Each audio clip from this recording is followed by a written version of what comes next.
ಮುಂದಿನ ರಾಶಿ ಮೀನರಾಶಿ. ರಾಶ್ಯಾಧಿಪತಿಯಾಗಿರ್ತಕ್ಕಂಥ ಮೀನರಾಶಿಗೆ ರಾಶ್ಯಾಧಿಪತಿಯಾಗಿರ್ತಕ್ಕಂಥ ಗುರು ದ್ವಿತೀಯದಲ್ಲಿದ್ದಾನೆ.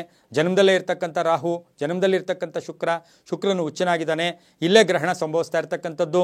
ಈಗಾಗಲೇ ಇಲ್ಲಿ 4 ಗ್ರಹಗಳು ಸ್ಥಿತರಾಗಿರ್ತಕ್ಕಂಥ ಇದು. ಹಾಗೆಯೇ ಈ ಗ್ರಹಣದಲ್ಲಿ ಈ ಒಂದು ಮೀನರಾಶಿಯಲ್ಲಿ ರಾಹುಗ್ರಸ್ತ ಸೂರ್ಯಗ್ರಹಣದ ಪ್ರಭಾವ ನೋಡೋಕ್ಕೋದಾಗ ಬಹಳ ಜಾಗೃತಿಯಾಗಿರಬೇಕು. ಪೂರ್ವಭದ್ರ, ಉತ್ತರಾಭದ್ರ, ರೇವತಿ ನಕ್ಷತ್ರದಲ್ಲಿಯೇ ಗ್ರಹಣ ಸಂಭವಿಸ್ತಾ ಇದೆ. ಆ ಕಾಲದಲ್ಲಿ ಏನು 10 ಗಂಟೆ ನಮಗೆ 7 ನಿಮಿಷಕ್ಕೆ ಗ್ರಹಣ ಪ್ರಾರಂಭ ಆಗ್ತಾ ಇದೆ. ಬೆಳಗಿನ ಜಾವ 2 ಗಂಟೆ ತನಕ ಇರತಕ್ಕಂಥ ಈ ಗ್ರಹಣ ಕಾಲದಲ್ಲಿ ಸ್ವಲ್ಪ ಹೊತ್ತು ಆದಿತ್ಯ ಹೃದಯ ಹೇಳ್ಕೊಳ್ಳೋದು, ಸೂರ್ಯ ನಮಸ್ಕಾರ ಅಥವಾ ಸೂರ್ಯನ ಏನಾದರೂ ಮಂತ್ರ ಹೇಳ್ಕೊಳ್ಳೋದು, ಭಾಸ್ಕರಾಯಚ ವಿದ್ಮಹಿ ಮಹಾಜ್ಯೋತಿಕರಾಯಚ ಧೀಮಹಿ ತನ್ನೋ ಆದಿತ್ಯ ಪ್ರಚೋದಯಾತ್, ಈ ಥರದ ಮಂತ್ರಗಳನ್ನು ಹೇಳ್ಕೊಳ್ಳೋದ್ರಿಂದ ಸ್ವಲ್ಪ ಭಯ ಇರುತ್ತೆ, ಕೋಪತಾಪ ಜಾಸ್ತಿ ಇರುತ್ತೆ, ಆಂಗ್ಸೈಟಿ ಇರುತ್ತೆ, ಸ್ವಲ್ಪ ಚಾಲೆಂಜಿಂಗ್ ಇರುತ್ತೆ, ಆರೋಗ್ಯದಲ್ಲಿ ಸ್ವಲ್ಪ ಏರುಪೇರಾಗ್ತಕ್ಕಂಥದ್ದು.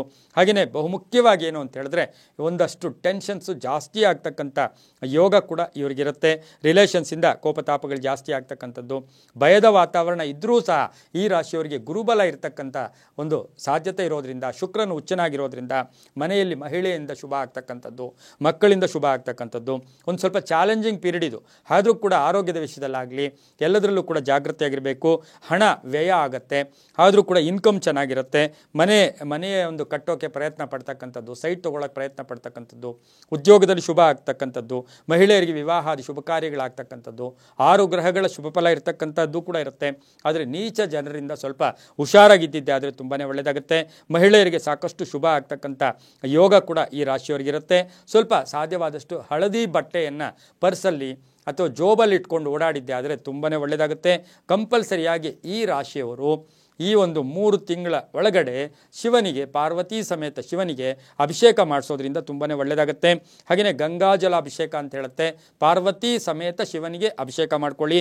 ತಮ್ಮ ಅದೃಷ್ಟ ಸಂಖ್ಯೆಗಳು 3 ಮತ್ತು 9 ಆಗಿರುತ್ತೆ. ಹಳದಿ ಮತ್ತು ಕೇಸರಿ ಬಣ್ಣ ಉಪಯೋಗಿಸ್ಕೊಳ್ಳಿ.